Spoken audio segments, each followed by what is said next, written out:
Hi, everyone. Thank you for your patience as we work through some technical difficulties here. Thank you all for joining our webinar and panel discussion today, Modern Adaptogens and Minor Cannabinoids. My name is Leah Sokajny. I'm the Chief Revenue Officer at BDSA, and I'm also joined here today by BDSA's own Brendan Mitchell-Cheeseborough, our Analyst and Content Manager. So as for today's agenda, after a brief rundown and a brief overview, I'm going to pass it over to Brendan to go through some trends and insights that we've been tracking from BDSA's data sets. That will ground us in how big this trend really is and why we're even talking about it today. Then we'll switch gears to the panel portion featuring our absolutely esteemed panelists. And those panelists today waiting in the wings are Tim Shaw, the COO at MariMed, Greta Brandt, President of the Flower Shop, and Alan Pettyjohn, Director of Business Strategy at Slang Worldwide. From there, we'll wrap things up with some Q&A from the audience. So let's start with a few housekeeping items. First, this deck and the recording of this presentation will be emailed to you and made available publicly on bdsa.com, so you don't need to screenshot or worry about anything like that. So secondly, I mentioned we'll be hosting a Q&A section at the end of the presentation. If you have a question at any time, please feel free to type it into the question field under the question dropdown in the webinar control panel. Those of you who registered for the webinar early did receive a survey to capture some of those questions ahead of time, so we'll be pulling from those too. Finally, a big thank you to Upraise, Grasslands, and of course our panelists. Now, I would be remiss not to give you an overview of BDSA very quickly before we jump in. BDSA is the leading insights and data analytics provider to the cannabis industry with the widest breadth of solutions for our brands, retailers, investors, and anyone else with interest in the industry. So our solution set includes retail sales tracking, menu analytics, consumer insights, market forecasts, and professional services. With these solutions, we provide visibility to granular retail sales data from 14 US states, local and store-specific assortment and pricing, trends, consumer insights, trended consumer insights, on demographics, psychographics, consumption and shopping behaviors, and finally, global forecast and sales data looking 5 years into the future. On top of that, if that's not enough, we have a very talented professional services division with deep cannabis and CPG analytics experience that can utilize any of our underlying data sets for custom strategic projects. All right, so now that you know a little bit more about BDSA, I'll hand it right over to Brendan to dive into some of those juicy product insights about minor cannabinoids and adaptogens. Brendan, you're up. All right, thank you so much, Leah. So as my colleague mentioned, we are going to be covering minor cannabinoids and adaptogens in today's webinar. And before we get going, I'd just like to lay out some basic definitions so we're all on the same page. So first, what are minor cannabinoids? We know that there's hundreds of different active compounds in the cannabis plant, dozens of different cannabinoids that are known. But for the purpose of this presentation, we're going to be focusing on cannabinoids aside from THC and CBD that are sold through legal cannabis channels. So this is going to be excluding hemp-based minor cannabinoids that are sold through general retail channels, smoke shops, convenience stores, and it's also going to be, and the minor cannabinoids that are most prevalent in legal cannabis that we're going to be focusing on are CBN and CBG. So to move on to adaptogens,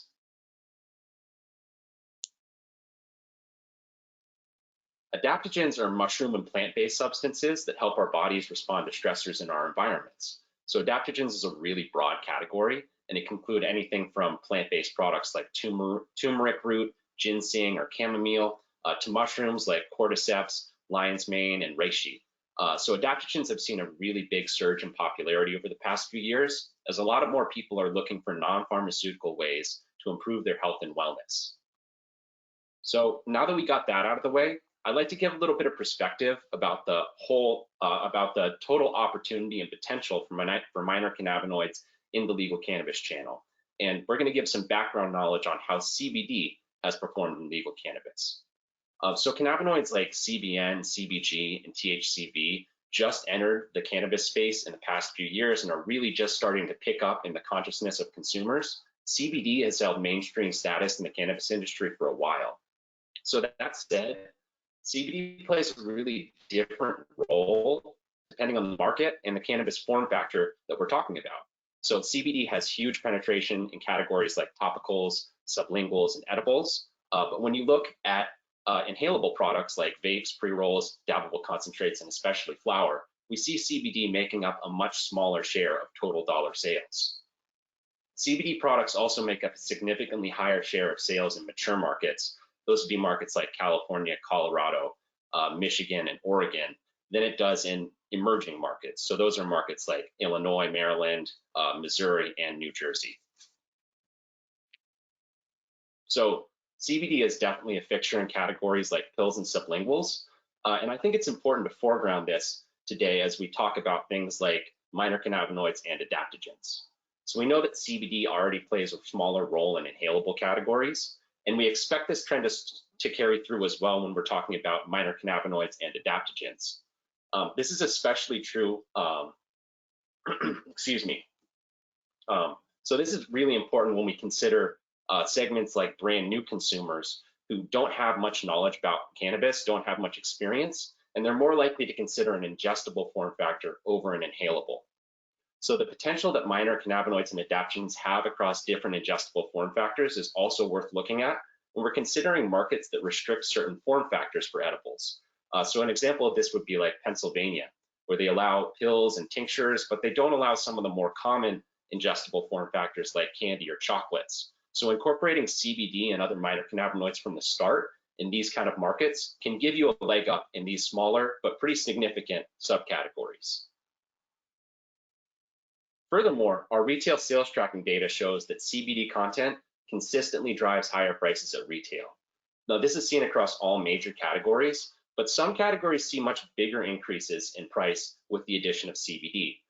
For example, the dabbables, pre-roll, and topical segment see a significant increase in price with CBD compared to the total category. So now that we got that out of the way, it's time to get to the main part of this presentation, which is minor cannabinoids, adaptogens, and how they affect the cannabis consumer. So when we look at data from mature cannabis markets out west, this is looking at California, Colorado, Nevada, and Oregon, we see really consistent growth in the share of dollar sales by candy edible products containing either CBN or CBG. So going back to just March of 2020, we see CBN and CBG having a very negligible presence in this space across these markets. Fast forward to today, and almost 1/5 of all candy edible products have either CBN or CBG in them. It's also worth noting that almost all of the top brands in mature markets have at least one product offering with either CBN or CBG, and we'll be showcasing some of these in a bit. So when we look at the performance of minor cannabinoid gummies across different markets, almost every BDSA tracked market saw CBN and CBG gummies outperforming CBD gummies, which either saw declines or slight growth. Looking at the aggregate of the markets in this table, we saw that CBG gummies saw a 93% increase in dollar sales between Q4 22 and between Q4 2021 and Q4 2022. And CBN saw almost a 40% increase, while CBD saw a slight decline. Some notable markets to look at are those in the emerging market category. So for example, Maryland, Missouri, Arizona, and Illinois all saw really rapid growth in dollar sales of products with minor cannabinoids present in them. As far as what's driving this increase in emerging markets, we think that brand expansion and new brands launching with these markets is a big cause. So for example, in late 2021, one of the biggest edible brands in the country, Kiva Confections, expanded operations into Illinois, Massachusetts, and Michigan. So while homegrown brands exploring the CBN and CBG space is really important and a big driver of this increase, looking at expansion and the effect that it has is also important. So how do minor cannabinoids help brands connect with consumers and build brand loyalty, which is becoming much more important in the legal cannabis space? So consumer data shows that consumers consistently look for products that drive repeatable, consistent benefits. The traditional way of signaling mood and effect for a long time has been by labeling products as indica, sativa, or hybrid. And this works for some consumers, but others find that it lacks the specificity and the consistency that information about cannabinoid content, minor cannabinoids, and terpene profiles can provide. So when we dig into attributes that consumers are willing to pay more for, we see a big opportunity to utilize minor cannabinoids as tools to signal and drive these consistent benefits that consumers want. So we have 30% of consumers saying that they're willing to pay more for products that offer specific benefits. Also, looking at reasons why consumers consume, we see big opportunity to exploit minor cannabinoids for specific use cases. So wanting to sleep better and relieve pain consistently are in the top 3 reasons for consuming. And each of these represent need states that minor cannabinoids, CBN and CBG specifically, can respectively address. So moving on to pricing. We touched a little bit on pricing when we talked about CBD, and minor cannabinoids are also showing the potential to drive higher prices at retail. So across some of the most mature markets, edibles with CBN, hold average retail prices that are roughly 17% higher than average, whereas sublinguals with CBN hold average retail prices about 4% higher than average. So we talked about some other product categories when we were talking about CBD, and specifically how inhalables hold a smaller share of CBD sales. This is sort of holding true with inhalable products when we're talking about CBN and CBG as well. So CBN containing vapes do hold higher average retail prices than the vape category as a whole, but looking at the data that we have across even the most mature markets, those CBN vapes make up a fraction of 1% of total vape sales. So it's a much different opportunity compared to the ingestible category. So doubling back to consumers for a second, as the industry has grown, more and more consumers know that cannabis means a lot more than just THC. So in the past few years, knowledge of cannabinoids has increased and knowledge of terpenes has increased as well. This is especially true in adult use states, where almost 2/3 of consumers claim to have some sort of operational knowledge of cannabinoids, and about 46% of consumers have some sort of knowledge about terpenes. It's worth keeping in mind that these figures are for all cannabis consumers, including consumers who just became consumers and have limited experience and knowledge of cannabis before that. So between fall 2019 and fall 2022, just for some background, we saw claimed past 6 months consumption of cannabis grow from 39% to 50%. So seeing this increase in cannabis knowledge and knowledge about terpenes is especially notable given how big this new consumer segment is. So drilling down and talking about minor cannabinoids specifically when it comes to consumer knowledge. Consumers' knowledge about minor cannabinoids lags behind that of CBD and THC. So this is a display of consumers' knowledge of cannabinoids among consumers who know what cannabinoids are. And we see that the majority, 72%, know what THC is, slightly less, 68% are aware of CBD, but only 18% knew about THCA, and only 13% knew about CBN or CBG. So that sort of leads us to a question. How should brands proceed knowing that knowledge of minor cannabinoids is lacking in the consumer space? One way that many brands are approaching this is by recognizing this deficit of knowledge when it comes to minor cannabinoids, and by marketing products with minor cannabinoids based on the effect. And we see this used in a variety of product examples. So for example, Betty's Eddies, they use bright imagery in a product named Go Betty Go to indicate the effects of their THCV and THC gummies, which are targeted toward a functional, higher energy need state. Vape product Lady Lake from a brand active in Arizona and Utah incorporates THC, CBD, and CBG and uses their balanced product name to signal stress reduction benefits to consumers. Looking at the sleep need state, Incredibles uses nighttime motifs and their Snoozeberry product name to signal the sleep aid effects of their CBN gummies. So building this connection is the pipeline towards educating budtenders and consumers on the effects and benefits of minor cannabinoids. Recently, we've also seen adaptogens make their way into the industry in a major way. Excuse me. And this can offer even more opportunities for brands to inform consumers about product effects. Just looking at how adaptogens and minor cannabinoids are utilized together, we see that adaptogens offer an opportunity to provide consumers about information about specific benefits that products offer. So these are just a few ingestible products that are utilizing adaptogens to signal these specific benefits to consumers. So for example, Kana, their Restore gummies utilize CBG, but they also utilize acai berries, which are well known for the antioxidant properties that they have. Alchemy Naturals is another brand that's done a really great job at using adaptogens to both derive effects and signal effects to consumers. And we see this with their de-stress gummies. These incorporate THC, but also reishi mushrooms, which play a big role in reducing stress and anxiety. Kikoko's Tranquility Tea is another more sleep aimed product, and it offers a cannabis-infused take on the classic adaptogen blend of chamomile and valerian that's often found in herbal teas. So now with that background about minor cannabinoids and some info about adaptogens on the way, I'd like to throw it back to Leah to get started with our panel. Hi, yes, absolutely. Thank you, Brendan. Thank you so much for that. I'd like to welcome our panel back on or onto video to come say hi. We've got, once again, Tim Shaw, the Chief Operating Officer from MariMed. We've got Greta Brandt, President of the Flower Shop, and Alan Pettyjohn, Director of Business Strategy of Slang. I'm going to stop sharing my screen here so that we can just focus on our panel and have a good discussion here. So give me 1 second and see if I can figure out how to do this without causing any issues. Maybe not.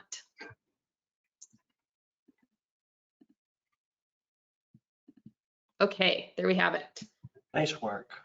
I would love to start with just introductions. Obviously, give you guys a little head start there, but if we could go around, everyone introduce yourself, tell me a little bit about your company, your own role, and anything you would like us to know about, let's say, what's a product that you have been really interested in for yourself personally, cannabis related. So let's just start with that was first some icebreakers. Tim, why don't we start with you? Cool.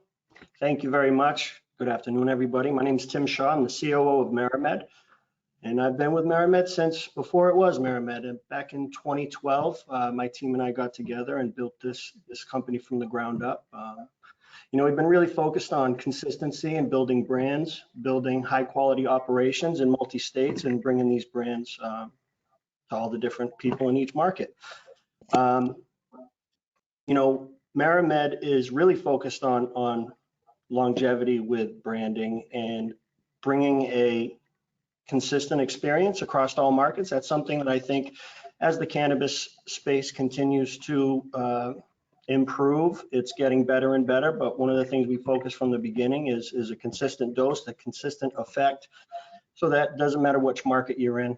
When you get one of our products, you're gonna have the same effect and not have one day, if you're in Massachusetts, buy a Betty's Eddies, you're gonna get the same effect if you were in Maryland and bought the same product. And Betty's Eddies is really our flagship. I'm a little biased. I'm one of the co-creators of Betty's Eddies. We brought that into MariMed back in 2017. It's been one of our flagship brands. Early on, 2020, 2021, we really started paying attention to adaptogens and minor cannabinoids, and turned 7 out of the 9 flavors into a need state base and looked at the various cannabinoids and some of the anecdotal information that's out there, along with some of the studies coming out of Israel, and along with some of the adaptogens that are just known from GNC, et cetera, and made combinations to ensure efficacy of what we're saying it's gonna help you achieve. And so far it's been working great. Anecdotally, we're getting a ton of great feedback. The Sleepy Time, Bedtime Betty's is our top seller. And yeah, that's one of my favorite products. Is that what you'd say is in your stash box currently, Tim? I got a little Go Betty Go in there for the morning. I've got a little Stress Away for after work and a little Bedtime for nighttime. Let's go. Great. Greta, why don't we go to you next? Tell us a little bit about your company, your role, and what's in your stash box right now.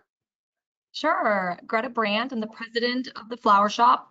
The Flower Shop is a multi-state operator, vertically integrated, so we do everything from cultivation, manufacturing, processing, distribution, and retail.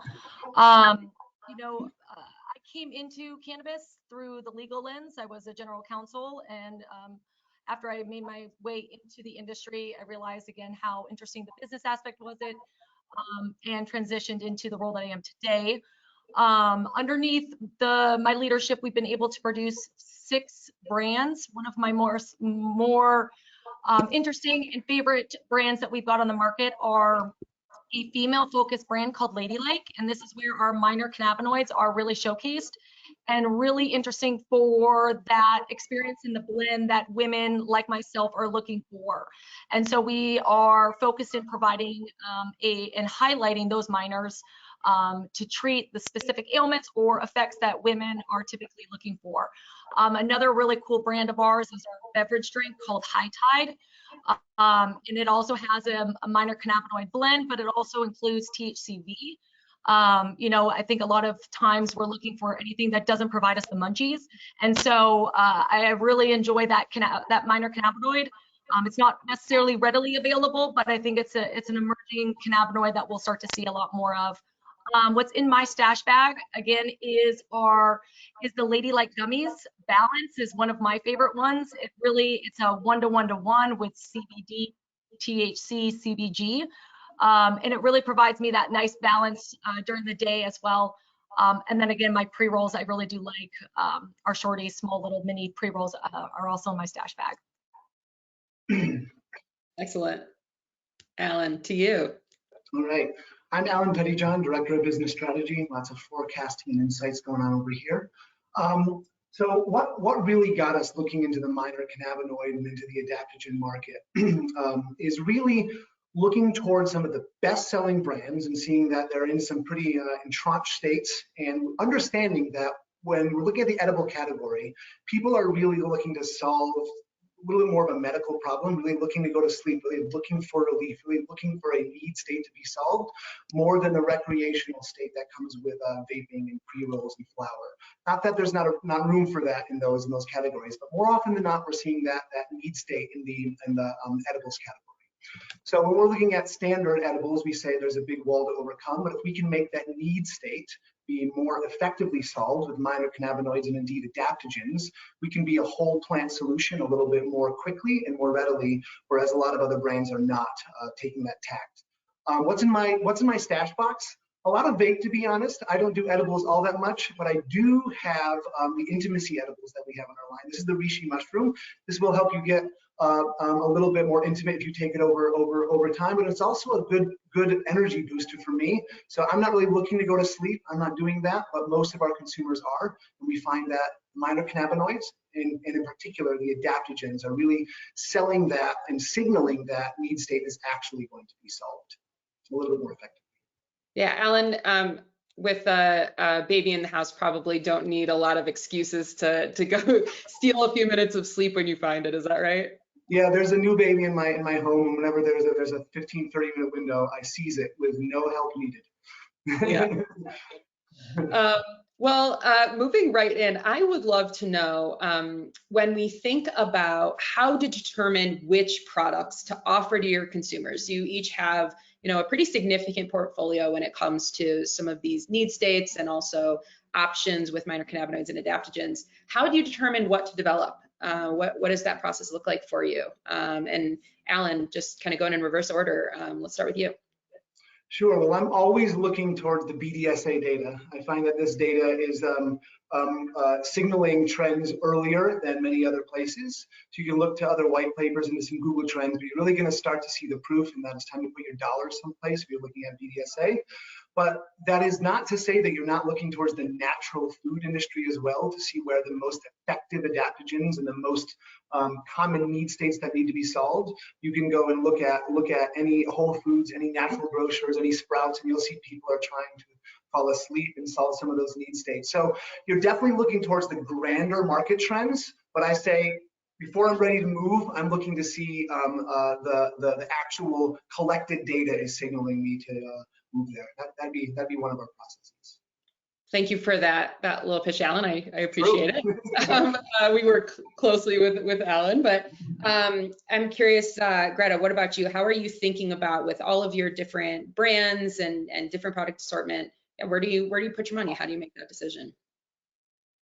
It first starts in my R&D department.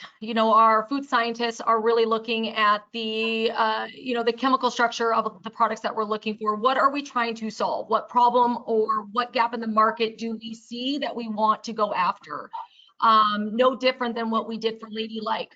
What do women tend to gear towards? They're not looking for the head high, they're looking for that balanced body head high. And they're also looking for something that it's going to treat, so they can treat it as medicine. So, you know, it goes back to the R&D standpoint of what are we trying to solve once we've identified that particular ailment, and then the delivery form is what other minors can we add to it to enhance that effect and that delivery. Again, looking at BDSA, looking at other markets that are established that have those cannabinoids. You know, there's the lack of research is hard, right? And so you do have to take a gamble about, you know, based upon educating yourself, looking at those cannabinoids. You're making an educated guess to bring to the market, balancing those effects and understanding. But, you know, we're always encouraging more research. We definitely need it. So a lot of the times it's coming back from patient feedback. So we'll take patient feedback with our pharmacists that are aligned there, plus our R&D department. They'll collectively sit down, they'll pitch their ideas, and we'll look to see if that fits into the market segments that we're currently in. Well, building off of what you, Greta and Alan shared, Tim, I'm wondering, in addition to thinking about data within the cannabis industry and looking at the health food segment, are there any other industries, any other places you look to identify what's coming next, and how do we make sure we're capturing some of those opportunities? Great question. I mean, I think we take it right to the consumer. We use our retail locations across multi-states and do surveys. These are consumers already who are looking for cannabinoids to help them with whatever they need to get through. So going direct to consumer, having real surveys, getting real feedback, and using that feedback to try to curtail, along with looking at market trends and things like that, has proven successful. Yeah, Greta, you mentioned getting the feedback from those patients also. Alan and Greta, are you guys doing official surveys? Are you getting that feedback right in your stores? How are you thinking about making sure to get that input from your customers and patients? Yeah, we did a lot of initial surveys in developing the product and getting the product off the ground. But once it's been launched in the market, we usually lean on consumer feedback a little bit more heavily. Like you said before, there's a lot of education that needs to be done. So consumer feedback is not always the right feedback. It's been through a lens of uneducation. So I think we're still in the process of these minor cannabinoids being proven out. And again, not to go back to adaptogens, but that's one of the reasons we're trying to lean on adaptogens a little bit more. There's a much more bumper body of evidence that we can point to say, you know, this should work with that, or this works enough well on its own. We're seeing a lot of consumers looking to see if we can't tie like an entourage effect outside of cannabis to say that this minor cannabinoid works especially well with this adaptogen. That's one of the gaps we're trying to close actively, but that data, like Brett has said, is also quite sparse. Yeah. And I would say, you know, for us, I get the best feedback is from my medical states and those that have the conversations with the pharmacists and are giving the feedback to the pharmacists in a very open and confidential manner. We're actually receiving better information than I am in my recreational markets. Sure. And so I really lean on my pharmacists to provide me insight of, you know, specific ailments that they're hearing about that may not be a qualifying condition, and what specific, you know, effects that they're looking for, and then we try to marry that to a specific cannabinoid that we can see as an emerging market. For example, CBD, right? There's a huge, you know, we have a lot of Crohn's patients. What is the level of, you know, what is the dosage of CBG that we find to be effective there? And that's something that we're still working out is, you know, does that need to be a 1:1 to 5? Does that need to be a 1:1 to 1? And so that's, you know, I think is the best feedback that we get are from patients and from consumers. And if they felt more open to discuss what that was, we as operators could in turn take that back to our R&D team and reformulate, recreate, and reproduce. But we do, I would say 100%, 99% of our feedback is from patients, consumers that feel open enough to talk about it and whether or not, you know, it works or it doesn't work, or if they're looking for a different type of effect. Yeah, with less traditional research in our industry, I imagine that puts a lot of pressure on you as the manufacturers of businesses to unpack what works, what doesn't, what is maybe suggestive versus what is real effects, and you have to sort through all of that sort of a little bit independently. And it's Right. a fascinating too, because again, you're getting a medical, you're getting it from the medicine side, the medical, recommendations from your pharmacist that may not align with the business, and so you as an operator have got to balance those specific questions of is this a product that we feel that we can actually make money on, even though it's going to be, very helpful for particular people, and based upon those costs, because minor cannabinoids are definitely costing more in the market, am I able to break even? And so those are the conversations that we're having, and those are the challenges. I mean, they're fun challenges because they're challenges, but we all are grappling with those specific questions. Again, the feedback is important for us to receive, and we encourage everybody to provide those feedbacks. Absolutely. It is a balancing act trying to find, especially with the minors, without enough real data to show what the appropriate dosage is of each of the minors, and trying to balance cost to efficacy and try to find that happy medium is a challenge, but it's been fun, and we're continuing to push through it. I want to come back to the cost thing in a moment. First, you mentioned the consumers and certain ailments. When you think about this is a big bucket, minor cannabinoids and adaptogens, and for many of you that's an edible focus, but also a little bit in vape and some other categories too.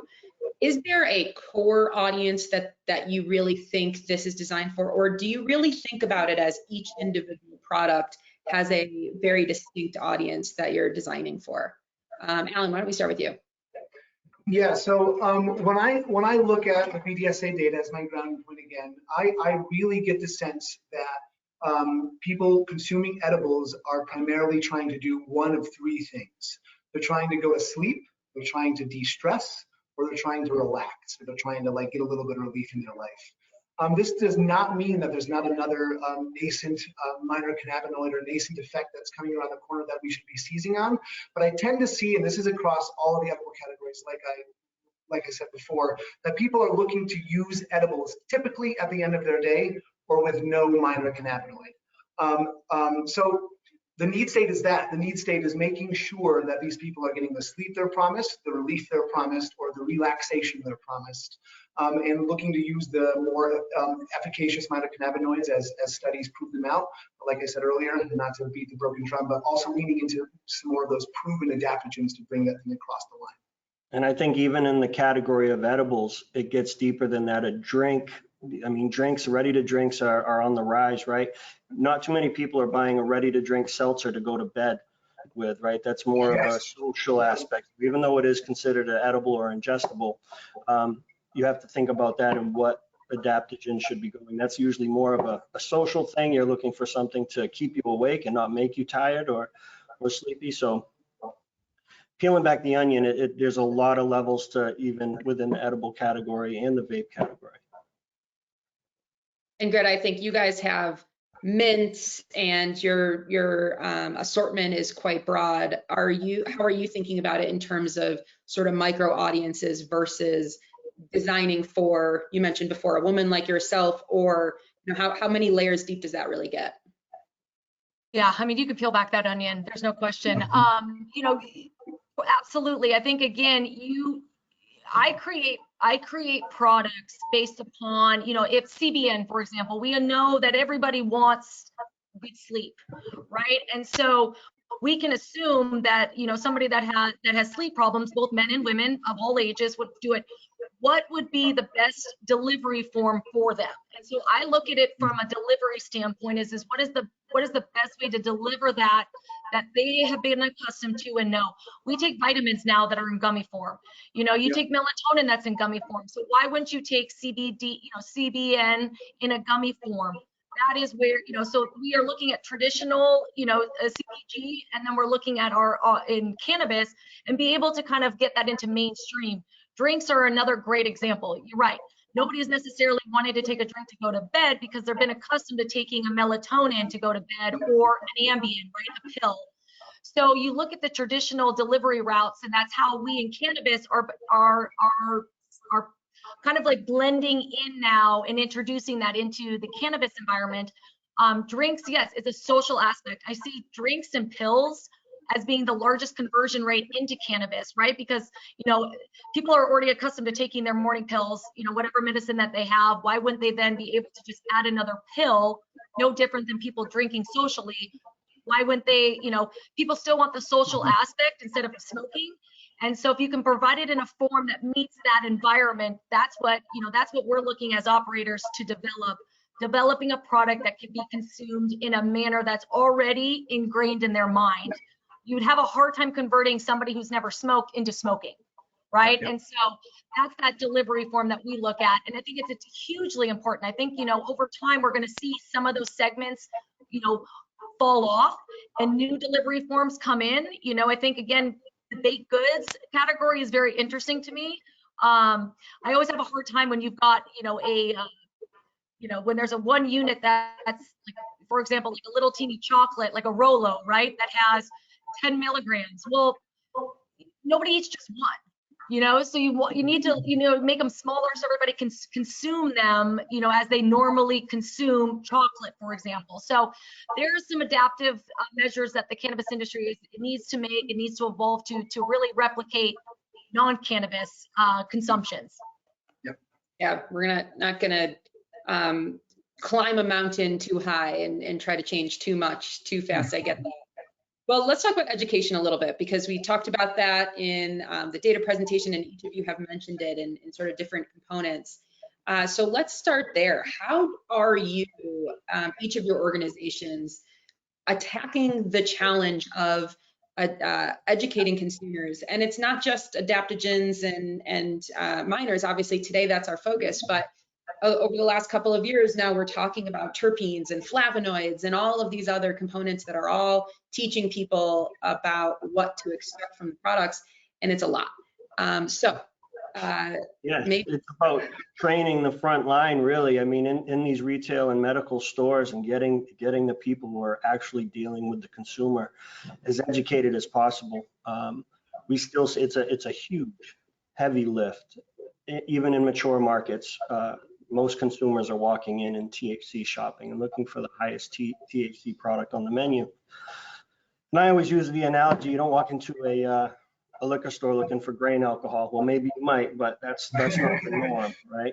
You find something that works, that tastes good to you, and that gives you the effect you're looking for. So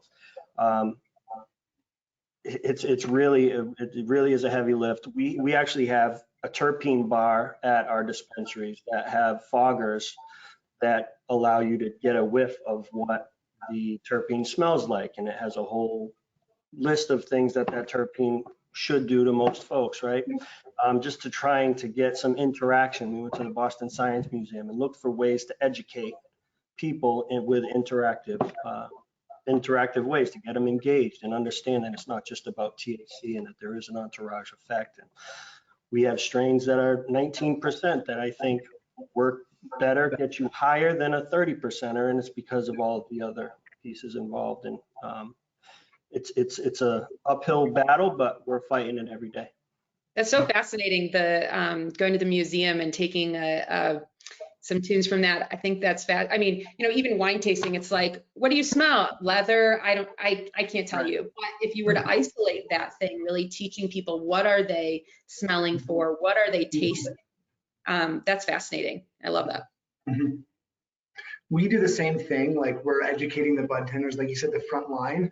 We're using different training softwares and training programs. But something we've been doing recently, we had a lot of success with, is bringing our biggest in-state Colorado partners into our building and kind of capturing them for maybe 1.5, 2 hours and giving them a nice presentation that allows them to also taste the products and taste some of our cartridges and our edibles and really give them a full sensory experience.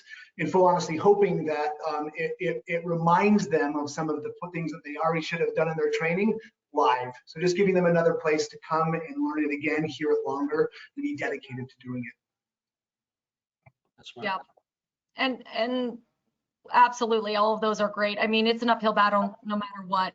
Our frontline are fabulous individuals that should be educating our consumers. Social media and our website are another component that you can do. We're restricted on social media. So if it's an education based, you're able to put out a lot of information about minor cannabinoids and terpenes and what that should feel like.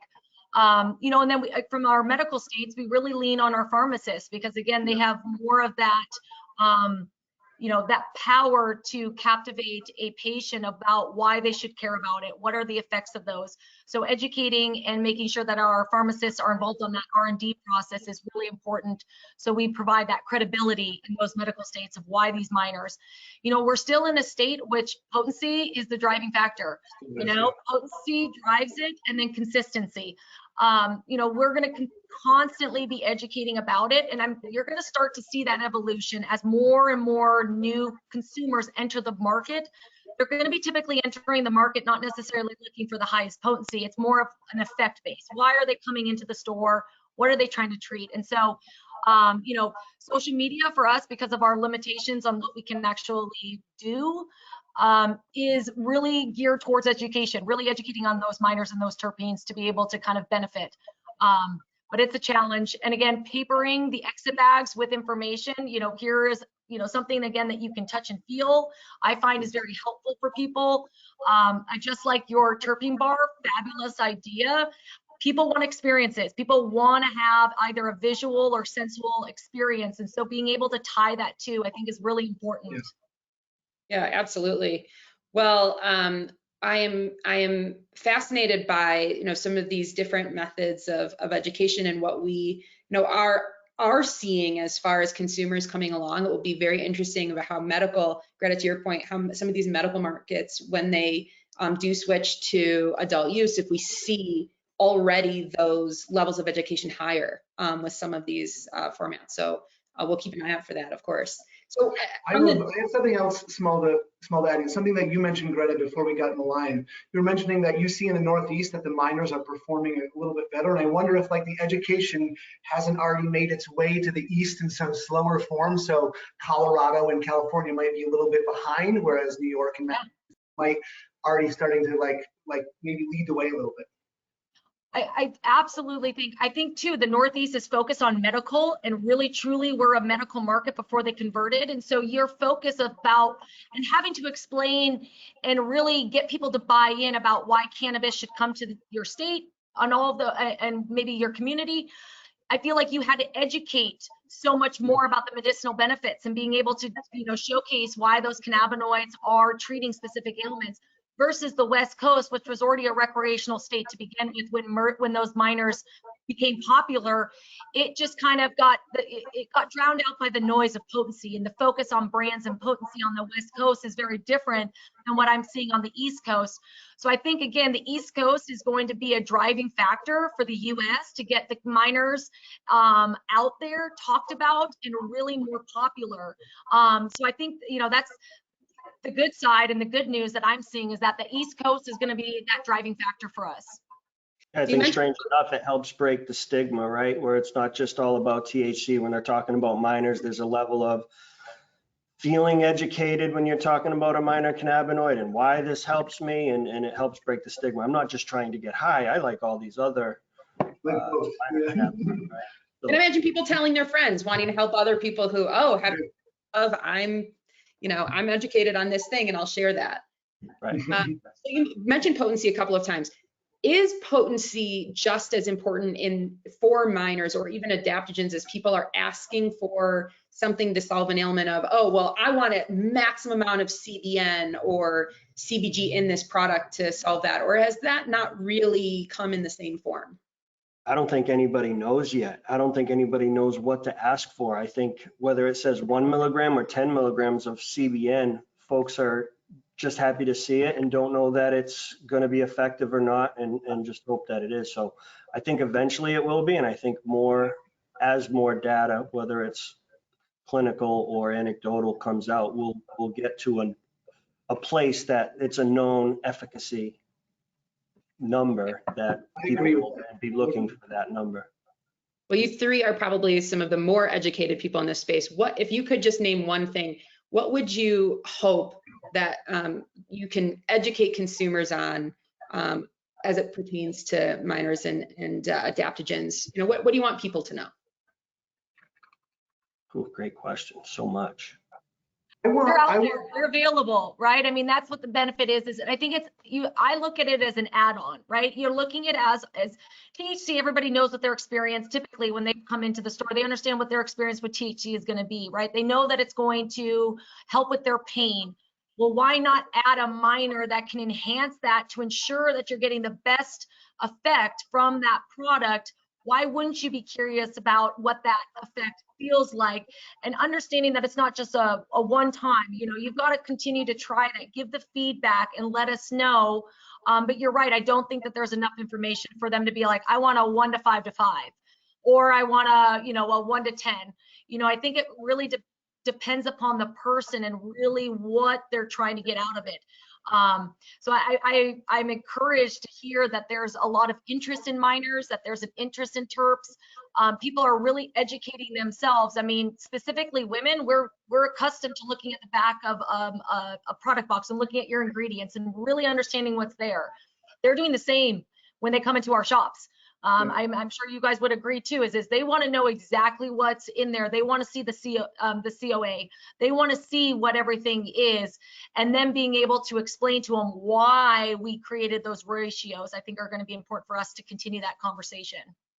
Yeah, and on top of that, and I think, Alan, you might have mentioned this, but similar to daily vitamins, you wouldn't take vitamin C one day or vitamin D one day to correct your deficiencies, right? It's about building up that minor in your bloodstream to really correct and keep your endocannabinoid system firing on all cylinders. So it's not about taking it once and saying it worked or it didn't work. It's about really building up.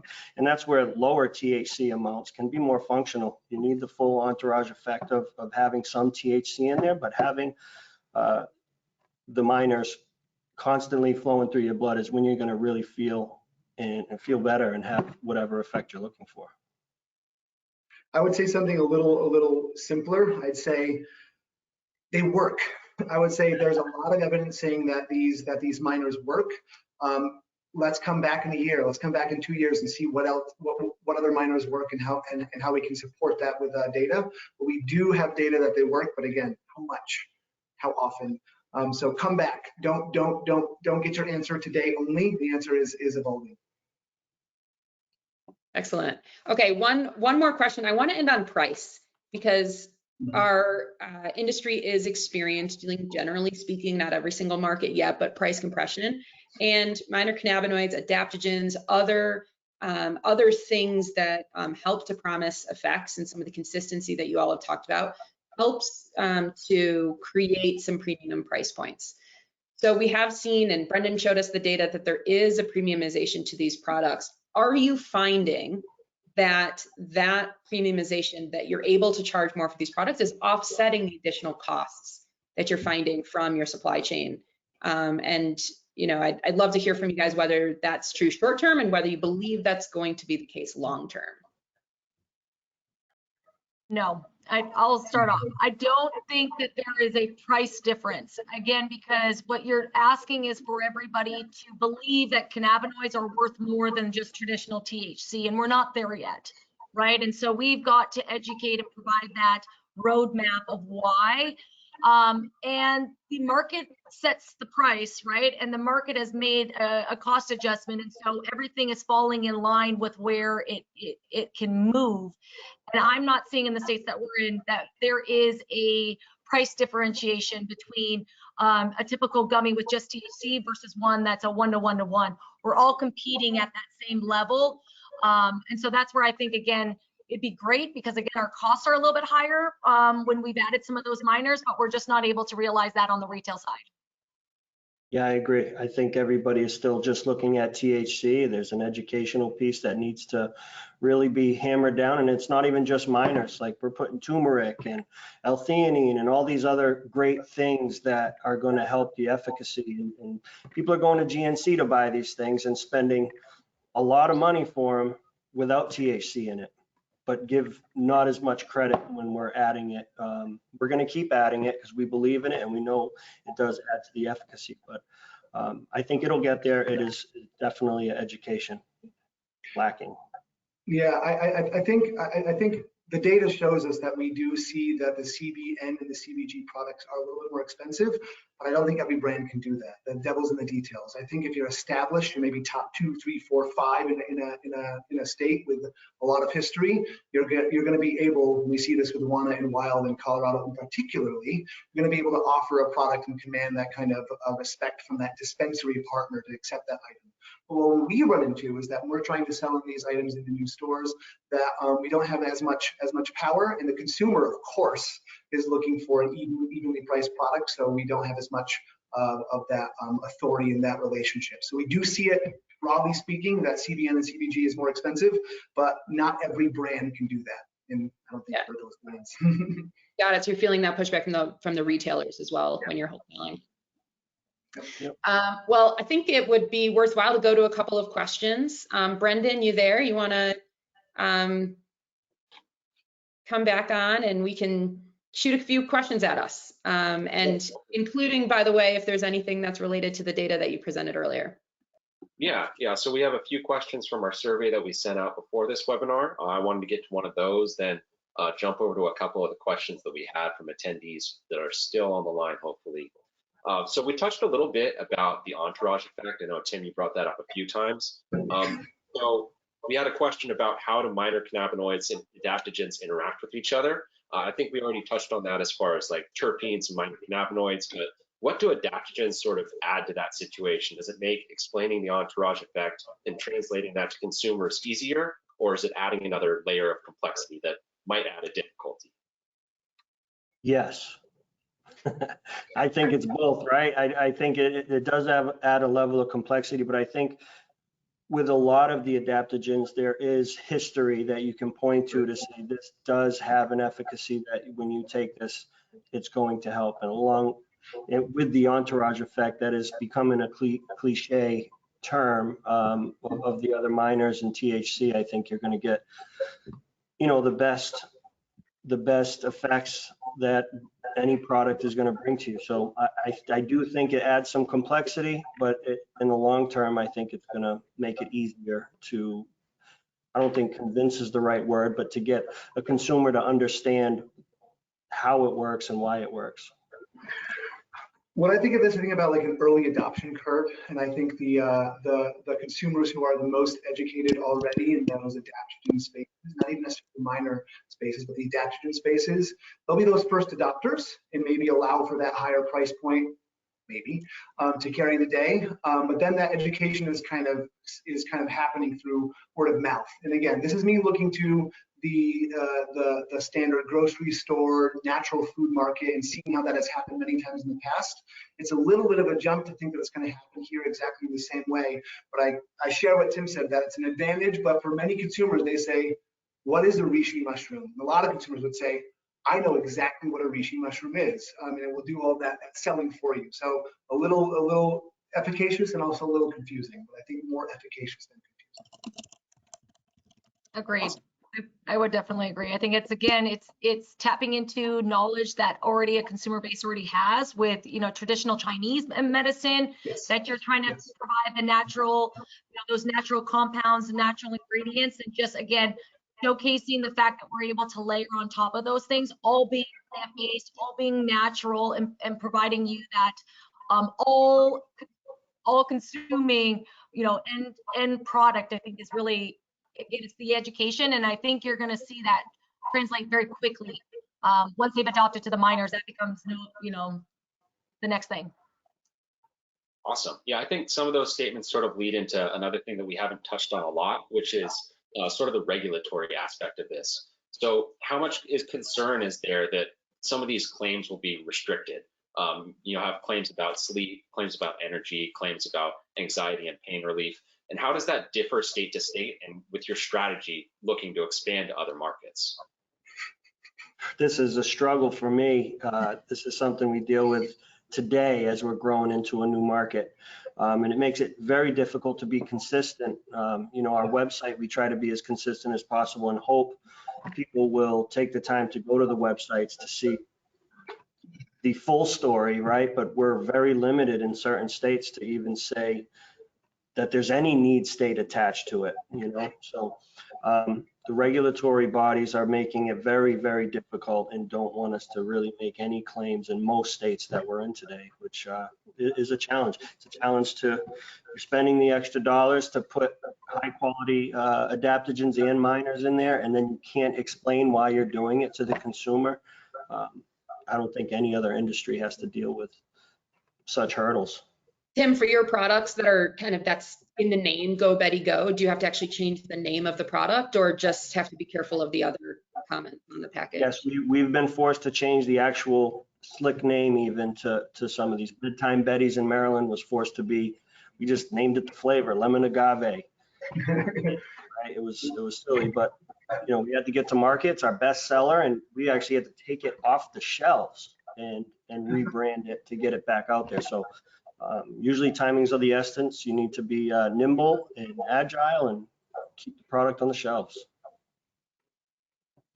Yeah, I would say that's the biggest challenge, I think, as operators when they go from state to state. I think, you know, regulation is so drastically different from each state, and having a consistent brand is nearly impossible because packaging has to look different, names have to be different.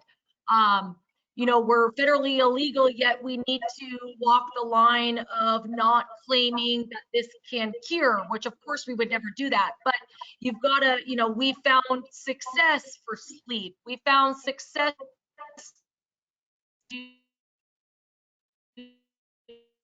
We lost you a little.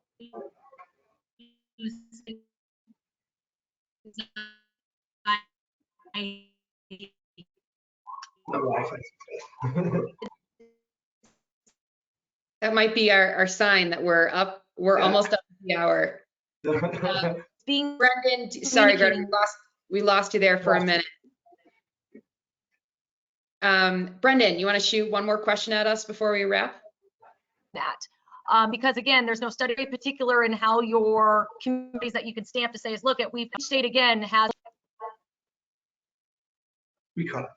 I think we're caught up. Sorry, Greta, we were still hearing what you were talking about a minute ago. Sorry about that. Brendan, you want to give us another Sorry. one? Yeah, we got a really great question from Joshua Timms. This is sort of dealing about the dynamic of labeling things by mood and effect. He's asking, do you feel that calling towards an effect of a made product helps or hurts a more experienced user, or marketing the brand with other cannabinoids as more with the tone? Sorry about that there. But I think what he's sort of asking is, like, consumers who are more knowledgeable about a given product or a given brand, does the mood and effect marketing sort of take away from the things that you're putting on the package as far as cannabinoid content and terpene profiles, if they're already aware of that? I don't think so at all. No, I don't. If the actual included adaptogens and minor cannabinoids match the knowledge that they have, I don't think it's a problem at all. We haven't seen that.